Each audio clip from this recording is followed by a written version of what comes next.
नमस्कार, मैं हूं ओम प्रकाश दोहरे। बुंदेलखंड प्लस न्यूज में आपका स्वागत है।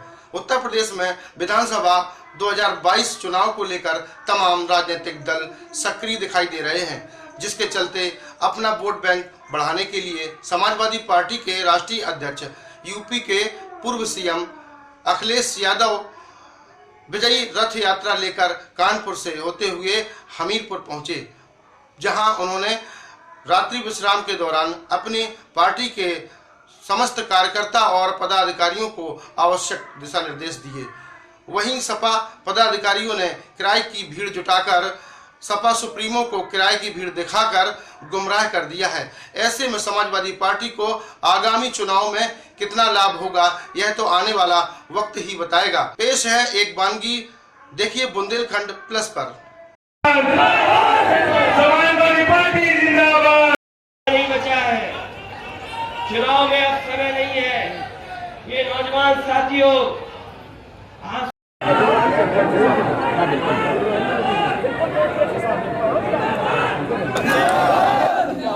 बुंदेलखंड के इलाका ने जहां भारतीय जनता पार्टी को विधायक सांसद जिता करके इनकी झोली भरी थी, इस बार बुंदेलखंड की जनता भारतीय जनता पार्टी के लोगों को सबक सिखाने का काम करेगी, क्योंकि भारतीय जनता पार्टी ने बुंदेलखंड की जनता को धोखा दिया है। पिछड़ों को धोखा दिया, दलितों को धोखा दिया, अल्पसंख्यकों को धोखा दिया और स्वार्थ के लिए न जाने कैसी कैसी बातें करते हैं। समय आने पर जातियों को गिनने का काम और जो अन्याय उत्पीड़न पिछड़ों के साथ, दलितों के साथ है, उनका सम्मान देने का काम समाजवादी लोग करेंगे। बुंदेलखंड में सबसे ज्यादा आत्महत्या किसान करते हैं, क्या इसके ग्राफ में कमी आई है? मुझे याद है महोबा में सबसे ज्यादा किसानों ने आत्महत्या की, हमीरपुर में की, बांदा में की और आसपास के लोग। इसलिए सुविधा देने का काम करेगी समाजवादी सरकार, और चाहे सिंचाई की सुविधा देनी पड़े, चाहे किसानों के लिए जो मंडियाँ बनाना शुरू कर दी थी, कोई जिला नहीं बचा जिसमें बड़ी मंडियां न बनाई गई हो समाजवादी सरकार में। चाहे वो जालौन हो, चाहे हमीरपुर हो, चाहे महोबा हो, चाहे ललितपुर हो, बड़ी बड़ी विशेष मंडियां बनाई गई थी। लेकिन इस सरकार ने न मंडियां शुरू कर पाए और न किसानों को वहां पहुंचाने के लिए इंतजाम किया, जबकि ऐसे 3 कानून ला दिए हैं जिससे हमारे किसान मजदूर बन जाएंगे या खेती छोड़ करके चले जाएंगे। लखीमपुर खीरी में किसानों को कुचला गया। आप किसानों के हित की बात करते हैं, लेकिन बीजेपी क्या कर रही है और कार्रवाई से क्या आप संतुष्ट हैं? मैं बुंदेलखंड के किसानों को यहाँ से कहना चाहता हूँ, पूरे उत्तर प्रदेश के किसानों को, देश के किसानों को, भारतीय जनता पार्टी जिस तरीके से 3 काले कानून लाई है वो किसानों को कुचल देगी, उसी तरीके से जिस तरीके से लखीमपुर में किसानों को कुचल करके हत्या की। अभी तो किसान कुचले गए हैं, कानून कुचला गया है और हो सकता है ये संविधान को भी कुचल दें। इसलिए भारतीय जनता पार्टी को वोट की ताकत से हटाने का काम करें। मंत्री पर कार्रवाई नहीं हुई अभी तक। भारतीय जनता पार्टी मंत्री पे कभी कार्रवाई नहीं करेगी, कभी कार्रवाई नहीं करेगी, क्योंकि भारतीय जनता पार्टी अपराधियों के साथ खड़ी है। आज सबसे ज्यादा खुशहाल अपराधी कहीं हैं तो भारतीय जनता पार्टी की सरकार में, और अभी तक माफियाओं की, अपराधियों की सूची जारी नहीं कर पाई। बड़े बड़े टिफिन में खाना जा रहा है उनके लिए। छोटे दलों को साथ लाने का काम समाजवादी पार्टी लगातार करती रही है, और हमारे एक छोटे दल तो पहले ही आ गए। बताओ तो आगे पहले मैं आ गया, मैंने विलय कर दिया इसमें समाजवादी पार्टी। कौन सा परिवर्तन दल? अखिलेश जी बहुत बड़ा पाल समाज लोगों का है। अखिलेश जी भाजपा ने पीसी करी और पीसी में ये कहा कि विपक्ष जो राजनीति कर रहा है लखीमपुर में, तो ये मानवाधिकार का उल्लंघन। सबसे ज्यादा मानवाधिकार आयोग ने नोटिस किसी को दिए हैं तो उत्तर प्रदेश सरकार को दिए हैं। सबसे ज्यादा कस्टोडियल डेथ अगर कहीं तो उत्तर प्रदेश में हुई। आप देखिए, किसने तस्वीर नहीं देखी किस तरीके से किसानों को कुचला गया। अगर किसान कुचले जाएंगे तो क्या विपक्ष शांत रहेगा? जिम्मेदारी भारतीय जनता पार्टी की है कि किसानों का सम्मान दें, और किसानों को कहा कि हम आय दोगुनी कर देंगे, और उनके लिए 3 कानून ला दिए। उन्हीं का तो विरोध वो किसान कर रहे हैं। और फिर महंगाई किसने बढ़ाई? आज पेट्रोल हमीरपुर में बढ़ गया, 100 तक आ गया, नहीं आया? 102 आ गया। इन भाजपाइयों को दिखाई नहीं दे रहा कि पेट्रोल 102 आ गया।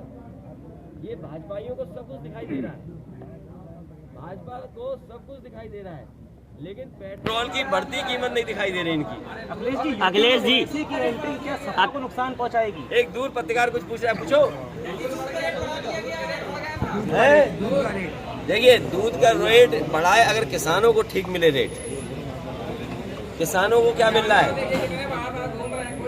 किसानों को बर्बाद कर करके न जाने किसके लिए दूध महंगा कर रहे हैं लोग। और बताइए सरसों ये पैदा कर सकता बुंदेलखंड,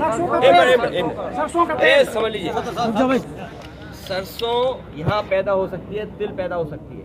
हम अपने पत्रकार साथियों को कह कर के जा रहे हैं, ये जितनी भी 7 मंडियाँ बनी थी, विशेष मंडियाँ, चाहे हमें तिल का और चाहे सरसों के तेल का सरकारी प्लांट लगाना पड़े लगाएंगे, ब्रांड बनानी पड़े बनाएंगे, और विदेश से जो सरसों के तेल के लिए मिलावट आ रही है वो रोक करके अपनी गरीब जनता को और शहरों को, कस्बों को शुद्ध सरसों का तेल दिलाने का काम समाजवादी लोग करेंगे।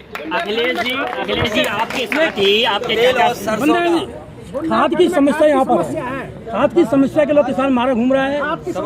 उद्योग, कारखाने, खेती पे लगातार काम नहीं होगा, न नौकरी मिलेगी न रोजगार मिलेगा। ये बुंदेलखंड एक्सप्रेस है, नाम बदल दिया, झांसी से सिद्धार्थनगर जाना था, हमारे बाबा मुख्यमंत्री ने टेढ़ा कर दिया, तो हमें कोई आपत्ति नहीं है, ये अच्छा किया, लेकिन छोटा कर दिया। 6 लेन बनना था, 2 लेन कर दिया, कह रहे हम सस्ता बना रहे हैं। और हमीरपुर के लोग आप मत जाना, लखनऊ गए तो मुख्यमंत्री जी आपका नाम बदल देंगे। अगर रोजगार नहीं मिला तो युवाओं के लिए क्या करेंगे? अगर ओवरहेड हो गई, युवाओं को भरोसा दिलाता हूँ, बेरोजगार मैं युवाओं को भरोसा दिलाता हूँ, जो युवा कम पढ़े लिखे हैं, जो युवा पढ़े लिखे हैं, जो युवा डिग्री हासिल किए हुए हैं, उनको रोजगार नौकरी देने का वादा समाजवादी पार्टी करेगी। और जब हम लोग दुनिया से टक्कर की चीजें बना सकते हैं, अगर एक्सप्रेस बना सकते हैं, अगर SCL ला सकते हैं, अगर मेडिकल यूनिवर्सिटी कॉलेज बना सकते हैं, तो अच्छे काम कर करके नौजवानों युवाओं को नौकरी देने का काम करेंगे।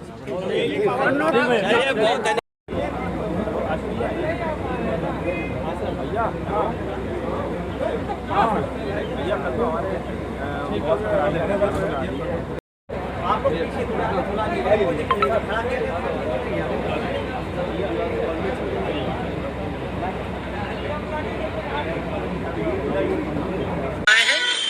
हमने सोचा खर्चा हो जाएगा, लेकिन वोट तो योगी को देंगे, आएगा योगी।